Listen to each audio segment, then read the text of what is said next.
While Team 5 has made it infinitely easier in 2023 to build up your collection, now with the catch-up pack system and all the new ways to get additional packs in game, does not mean that we know exactly what cards that we should be putting in our decks, especially without a full collection.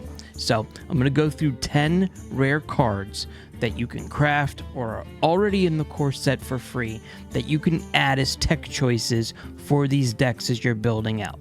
Now, this is no particular order, no set rhyme or reason. These are just great cards that are being used today, and they have a good crafting cost. They're rare, and if you have a 30 card or a 40 card deck and you need one or two cards to put into those decks to just build it out a little bit more until you get a full collection or a larger collection, here's some good choices. We're going to go through, like I said, no particular order. Number 1, Armor Vendor. 1 mana, 1/3, give 4 armor to each hero. Who wouldn't want more health? If you're looking to throw some cards in, this is an absolute option that you should be trying, especially if you run out of health very quickly. This will just give you 4 more armor. It's something on board. It's 1 mana. You could throw it out immediately. It just gives a little bit of pressure for your opponent, and they don't know what you're going to play right now because it's not in every deck being played. Next up, 5 mana, Azure Drake. It's a dragon. It's a 4/5 with spell damage +1, battle cry, draw a card. Number 1, a 4/5 on board is very good. 5 mana. If you're throwing out spells, especially damage-inducing spells, the +1 spell damage is good. It gives you card draw, so you'll be able to pull another card out of your deck, and it's a dragon. So if you're playing anything with dragon synergy, amazing card for you to be messing around with. Next up is 1 mana, 1/3 Naga, Vicious Slither Spear. After you cast a spell, gain +1 attack until your next turn. When I see this on my opponent's board, my goal is to get rid of it as quickly as possible. So, if you're casting a lot of spells, if you have a lot of Naga synergy, I would absolutely consider putting this in, because what this does is it puts your opponent on notice. If they don't get this off the board and you have a lot of spells, you're hitting their face next turn or hitting a minion that they were never expecting to be killed. It's just, like I said, putting pressure on your opponent. Next up, 3 mana, 3/3 Beast, Snapdragon, Battlecry. Give all Battlecry minions in your deck +1/+1.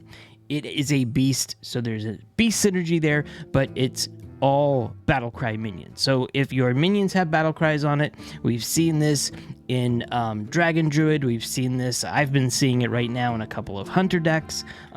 It can be played anywhere. And the cool thing is, if you have the ability to put this in, you'll be able to give all your Battlecry minions a +1/+1, make them a little bit more stronger when they're on the board finally. It's a good card if you have no other options.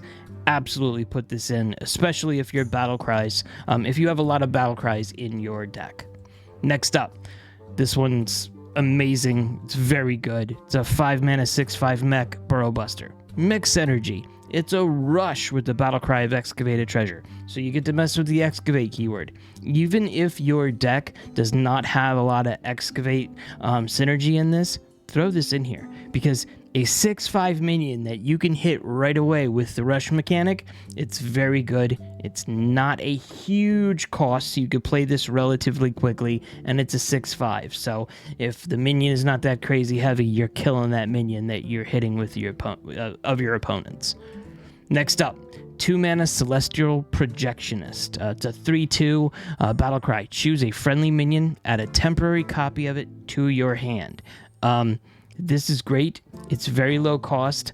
I don't really care too much about the 3 attack and 2 health, but I like the idea of a friendly minion, temporary copy of it. You can do so much with this. Whether you need to grab another piece for the archetype that you're playing right now, if you need to grab another type of beast, if you need to grab another type of dragon, it just works very well. It's very low cost, so most likely you'll be able to play that minion right then and there that you're making that temporary copy of. It's a great option.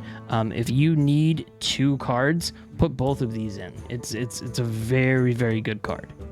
Next up, 6 mana, 5/4 mech, Mothership. I like this for multiple reasons. Number 1, it's a rush. So it's a 5/4 hitting the opponent's board immediately. And then the death rattle is interesting as well, because it summons 2 random mechs that cost 3 or less. The minions that are going on, the mechs that are going on the board after this death rattle hits, are not amazing. But if you're dealing with mechs, if you're dealing with all of those mech synergies that you've seen, put this in. This was nutty when we were putting this in Mech Mage. It could probably have a little bit of utility, I would imagine, on Mech Rogue. I haven't seen it played in Mech Rogue a lot, but it's something to consider. And like I said, it's very good, especially with mechs. And then when you're killing something, or if you're killing something, and this goes off the board, there's 2 other things on the board that they have to remove as well. So it's just giving them a little bit more stress after you've taken out one of their bigger minions. You have something on the board that you might not be able to interact with, but your opponent needs to interact with. So next up, 4 mana 2/3 Azurite Chain Gang. It's taunt, and it's a battle cry and quick draw. Summon a copy of this. Number 1, you can buff this.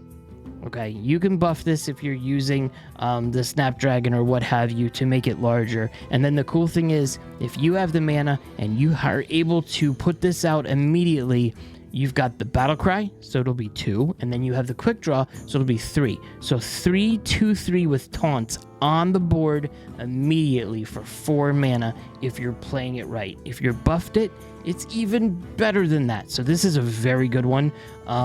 I like putting this in decks without a lot of minions in it, because it gives the opportunity to where, hey, you're taking a little bit of pressure off yourself, because now there's a board that your opponent has to deal with, and it only costs you 4 mana to put that out. So it's absolutely an option for you to consider.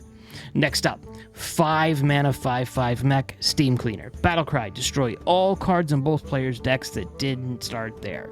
So one of the things that I was thinking of is this could be used if you're dealing with Plague Death Knights. Plague Death Knights, so the plagues in your deck, and you don't have anything that you're throwing into your deck. It's a great way to remove everything out of your deck in case your opponent is putting stuff in that shouldn't be in there.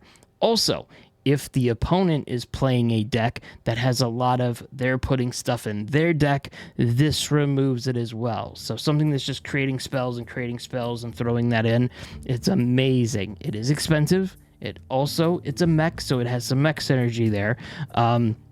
This is also being used if you're trying the Sludge Warlock or things like that. This is being used right now to end games, excuse me. So take a look at some of those and see what you think. Steam Cleaner is definitely, it's very utility. It serves 1 or 2 small specific purposes, but it's also, like I said, with the mech synergy, a 5 mana 5/5. It does other things. It could be something that you would want to use. Next up, 2 mana Cult Neophyte. Battle Cry. Your opponent's spells cost 1 more next turn. It's a 3/2, but don't worry about that too much. It's disrupting what your opponent is trying to do. Would I put this in turn 2, turn 3, turn 4? Not really. I would put this later in the game where your opponent has that long, drawn-out spell pattern that they have to do, and they're going to use multiple cards. This messes it up absolutely. If you're looking for 2 cards to put in, put both of these in. You could do this in succession and just mess up 2 turns. Mess up 3 or 4 turns if you've already done other things to mess with your opponent. It just causes your opponent to not be able to get his pop-off turns a lot faster. And that is it for the cards that you should be crafting or getting these for free. Like I said, some of these are already in the core set. You don't have to spend any money on these. It's just an option that you can use if you're looking to put something in your deck until you get stronger, more appropriate cards for the archetype that you're working with. And please let me know what you think of the video. I've also done a legendaries one. I did an epics one. I'm working on one for all the class. I'm probably not going to do commons because that would take 3.5 years to do. But let me know what you think of this video and let me know what else you want to see. I will see you in the next video.